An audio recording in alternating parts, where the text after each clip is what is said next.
Welcome back to B for Crypto. In this video, we're going to look at the new price targets because yes, Bitcoin saw this dump towards the downside where I told you that we're most probably either going to get this bounce from the support or we're going to break all the way back down to the 25,000 US dollar level where we can see we have a lot of support. But Bitcoin didn't dump all the way down. We saw this turn around exactly at the 25,800 US dollars, and at the moment we're back above this very important support. So can Bitcoin stay above this level and we can come all the way back into this resistance? We're going to find out exactly that, but we're also going to look at Ethereum because yes, we also saw this dump towards the downside and we have lost this very important trend line. So could Ethereum come all the way back up above this trend line and we could expect higher price movements? We're going to find out exactly that. We're also going to look at Pepe and also some news in the crypto universe. So yes, we're going to start directly on the daily chart for Bitcoin. And guys, we saw this dump all the way back to the 25,800 US dollars.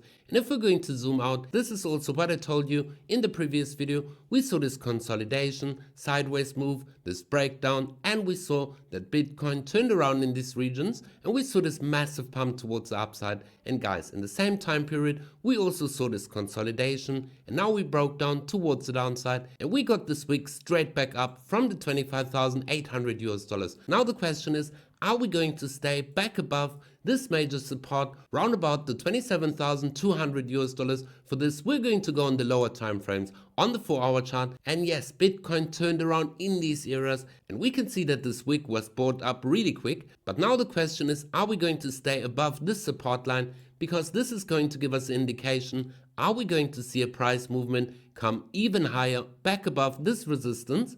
Because if we're going to see that the price will consolidate in these areas, we know that this support is strong and it can hold the price of Bitcoin above the 27,000 US dollar level. But if we're going to see that the price movement comes back underneath this major support, then we could expect that yes, we're going to form a double bottom so that the price movement comes all the way back down to retest this area, to retest this major support area where we got this bounce. These are going to be our possibilities that Bitcoin will stay back in this range and that we can see that the price movement stays above this level of the 27,000 US dollar level. But guys, let's go down on the even lower time frames on the 1-hour chart for Bitcoin to see what the price movement is doing at the moment. And as you guys can see, we came all the way back down to this level and now we saw this pump all the way to the levels of 27,500 US dollars. So yes, a retracement all the way back to the 23.6 Fibonacci retracement level or even the 38.2 would be perfectly in our area where we have this major support.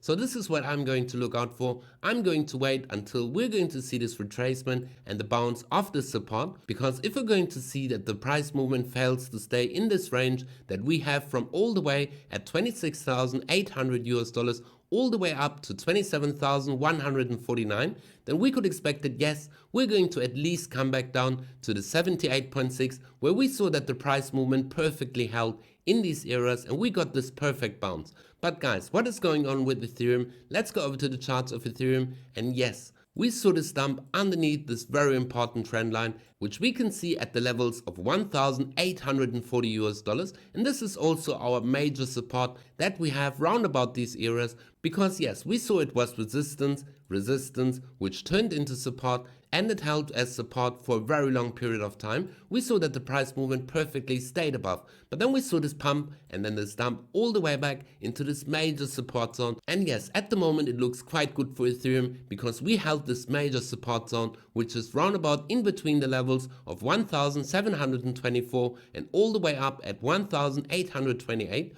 So yes, we could expect that the price movement will consolidate on top of this major support, but the clear signal that we're going to see a higher price movement is when we're going to see the price come all the way back above this trend line at 1,914 US dollars. Then we could expect, yes, we're going to see a higher move, and if we're going to coil up like this and break this major neckline, we could expect a major pump reaching all the way up to this major resistance round about the levels of 2,170 US dollars.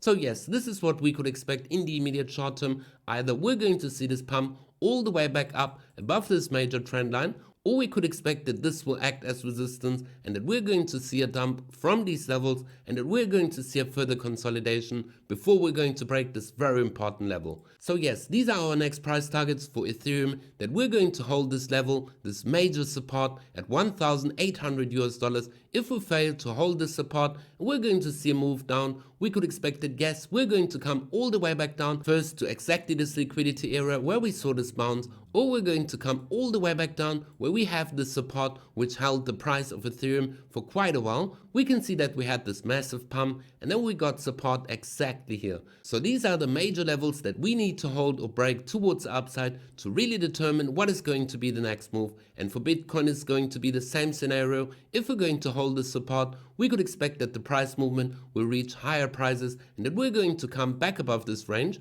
But if we're going to lose this very important support, we could see this dump all the way back down. But now we're going to go over to Pepe. And yes, we saw this massive pump reaching this high, but now we can see that the price movement went sideways and we came back to this major support. But ultimately, we can see that Pepe is forming lower highs. We have our high, lower high, lower high, and even a lower high. So yes, I could expect that we're going to see another sell-off. So I could expect that yes, we're going to see another sell-off and that we're going to come at least to the top of this range until we're going to see the next consolidation, form a higher low, and then we could expect the next higher high for Pepe, and then we could see that the price movement will continue and even maybe break the new high. But before that, guys, I would wait until we're going to form a higher low and also that we're going to come all the way back to this major zone where we could expect the breakout even higher.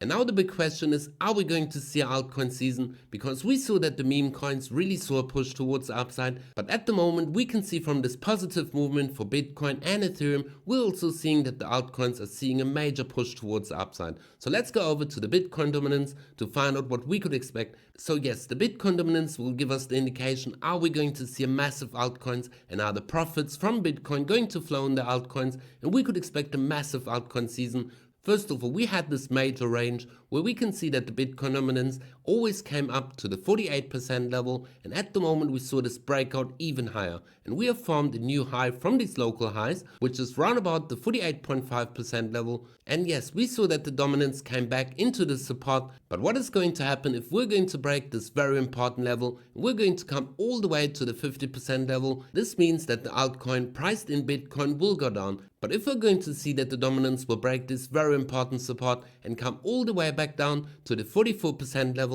we could expect a massive pump for the altcoins priced in Bitcoin, and yes, this would lead to altcoin season. But guys, let's go over to the news to find out what is happening in the overall crypto industry. Crypto community puzzled as CZ unfollows Musk on Twitter. So as from this post from Breaking Well, we can see breaking news: CZ Binance just unfollowed at Elon Musk on Twitter. So what are the issues that CZ is unfollowing Elon Musk? If we go over to this post, we can see because Elon Musk invited eToro US to be Twitter's crypto exchange instead of Binance, even though it was CZ who helped fund his acquisition of Twitter. And yes, we saw the support from CZ when Elon Musk wanted to acquire Twitter, and he really backed Elon Musk and gave him positive input. So yes, maybe CZ didn't like the fact that he's going to partner up with eToro, but guys, nothing is official yet, and we didn't see any news release relating that, so these are all just major speculations. So let's go over to the next positive news for Bitcoin. Bitcoin wallets holding at least one Bitcoin reaches the 1 million mark, and that is quite big for the adoption, guys. So this means 21 million Bitcoins will ever exist, and 1 million Bitcoin addresses are holding at least one Bitcoin or even more. And this means, guys, Bitcoin is going to be even scarcer in the future, and that's why you should hold Bitcoin exactly now. But let's go over to the next news, which is actually quite shocking for everybody that holds Pepe. Pepe holder turns $250 into 1 million in 4 days. But can they sell it? No. And why? We're going to find out exactly now in this news article. A crypto investor swapped 0.125 Ethereum when worth $250 for 5.9 trillion Pepe tokens. Those tokens are currently worth 1.02 million US dollars. But while the meme coin investor currently holds 1 million in Pepe tokens, upon closer inspection, it is clear that there's a difference between the valuation of assets on paper and in real cash held. And this means that there's not enough liquidity. The issue with low liquidity tokens is not only the lack of buyers, but also the fact that liquidity is typically concentrated in automated market maker pools. And this means, yes, if we're going to see that so much liquidity is going to leave the market, then we're going to see a massive sell-off and also a dump bringing the coin to zero eventually. And that's why, yes, you need the buyers to actually sell your coin. You can't just sell the coin because then the cryptocurrency is going to dump to zero. So actually, if you're going to sell any type of cryptocurrencies, Bitcoin, Ethereum, or even Pepe, you need, if you're going to sell, a buyer that is actually going to buy your coins that you are selling. The sale amount represents a significant portion of the pool's overall liquidity, resulting in considerable slippage during the trade. Consequently, the profits will not be close to the standard value one would expect when selling the spot price. This is going to be a major concern of a lot of people that are holding a big amount of Pepe, and that's why it's very important to stay with the main cryptocurrencies that really actually have a fundamental value, or also to invest into coins that will have a bright future. So that's why, guys, dollar cost average into Bitcoin. And guys, make sure if you like this content to smash up the like button and subscribe, because this will really motivate me to bring you even more crypto content. And if you always want to stay up to date what is going to happen in the markets and when I upload a new video, make sure to go down in the video description below and sign up to my free Telegram group. And if you want to buy cryptocurrencies on the spot market, make sure to sign up to BITGET and make sure to be for crypto, and we see each other in the next video.